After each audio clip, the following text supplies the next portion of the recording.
Rogelio Poleselo, argentino, nacido en 1939. Realizó sus estudios en la Escuela de Bellas Artes, recibiéndose de profesor de grabado, pintura y dibujo en la Prilidiano Pueyrredón. Considerado uno de los mejores exponentes del optical art. Dentro de sus series más conocidas, podemos subrayar las pinturas de paisajes imaginarios. Yo ahora estoy empezando a filmar una cosa para un programa, pero te llamo más tarde mañana.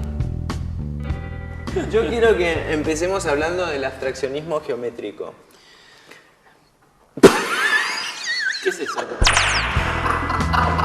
Mirá, yo te voy a contar, como que definímelo un poco. Yo te voy a contar lo que le dije una vez a Facundo Cabral cuando él me decía que era un pintor figurativo y que quería ser abstracto. Entonces yo le dije, mira, ¿pintaste mucho? Dice, no, tengo un cuadro. Dice, bueno, cortalo en pedacitos y sos un artista abstracto. Y te da abstracto. Te da abstracto. Después es más complejo, bueno, no se anima la gente a romper las cosas que pintó, ¿no? ¿Y vos rompés muchas cosas o no?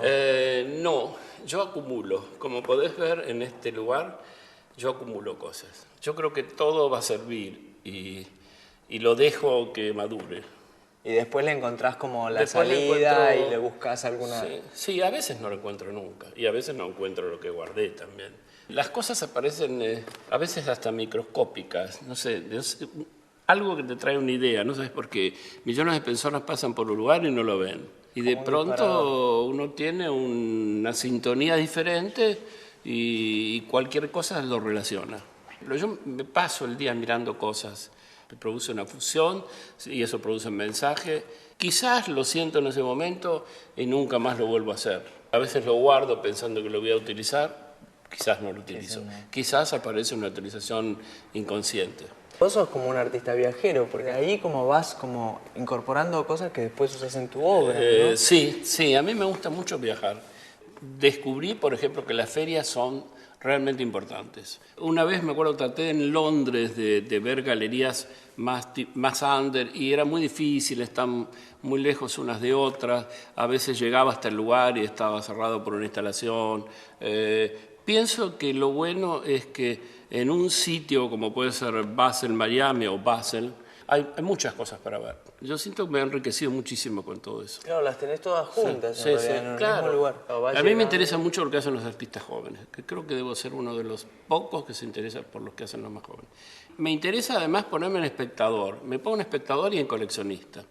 Y esa es la actitud que tomo cuando voy a ver esas obras. Una pregunta, quiero que me cuentes un poquito desde el Ditela.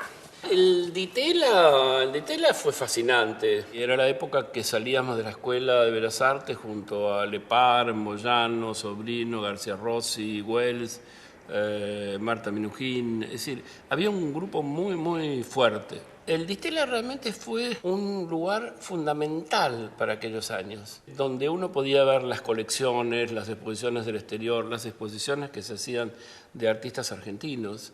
Hoy podríamos decir que es el Malva el que ocupa el lugar que era el Ditela en su momento. ¿Y el premio BRAC, haber ganado el premio BRAC, cambió como tu vida? ¿Te fuiste a París? ¿Cómo era el premio BRAC? No fui a París. No fui a París. No me acuerdo si fui o no fui. Creo que no.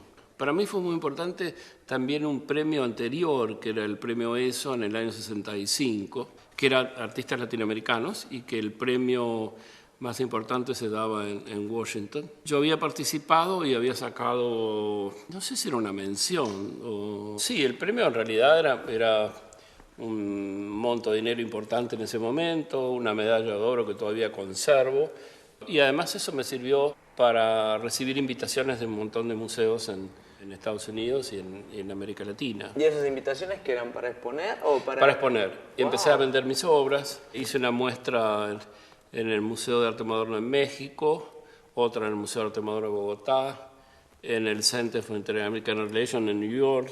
Es decir, un montón de cosas que fueron todas juntas. En el 68 incorporaste los acrílicos. En el 66. 66. Y ahí como te fuiste a la tridimensión, ¿no? En realidad yo trabajaba gráficamente. Una de las cosas que siempre me fascinó de toda esa cosa gráfica eran las tramas de impresión.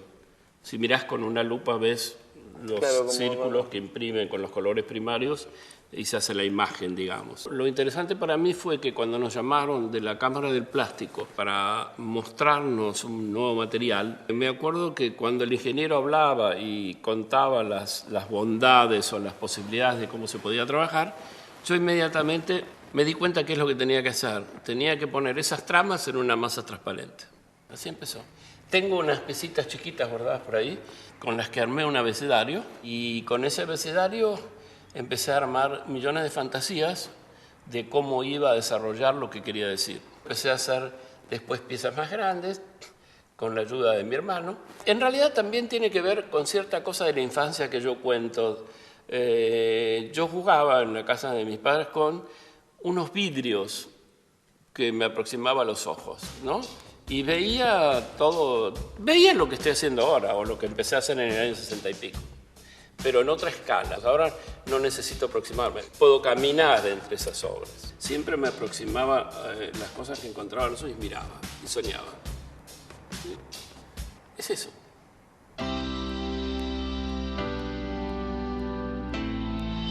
Chao. Eso fue así. Esto fue lo primero que hicimos.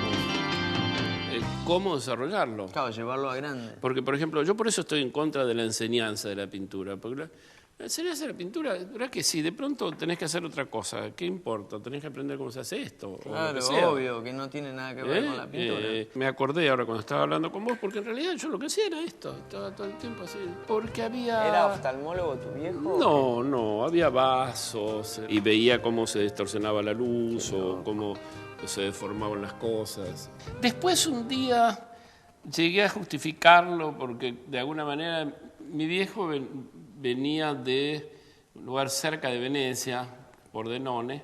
Viste, está la cosa del vidrio veneciano, claro, también. Entonces, puede ser que en los genes tenga algo que... No sé. ¿Por qué fue acrílico y no vidrio? Quizás porque el vidrio me daba una cosa que se podía romper y fíjate que estas piezas que están hechas en el año 65 en adelante siguen estando como hechas recién. Perfectas, ¿no?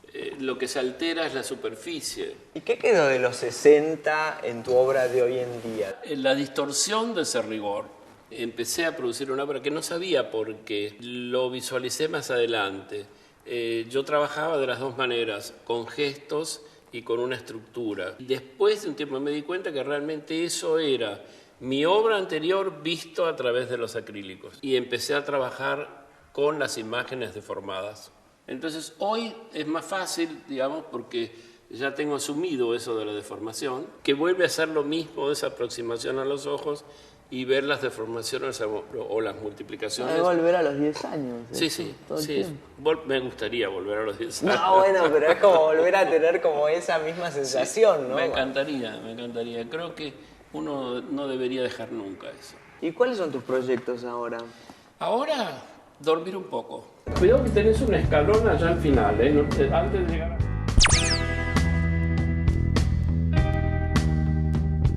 He hecho varias cosas donde el soporte cambia. Digamos, hace poco pinté el capó de un Porsche. Me llamaron para pintarlo y me encantó la idea. Lo pinté muy profesionalmente como si lo pudiera, para poder usarlo. Con pintura de autos. Con pintura de autos, lo hice en un taller. Después trabajé en el mural para subterráneos, que se hizo en cerámica, que está en la estación José Hernández, que también es... ¿Cuál es José Hernández? Acá nomás, a 4 cuadras. Pinté cuerpos para un libro que acaba de salir hace muy poco, Cuerpos Pintados, que se editó en Santiago de Chile. Otro soporte diferente que había que trabajar sobre el cuerpo con maquillajes. ¿Usaban algo abajo o no? Creo que no. Te liquidé con esa.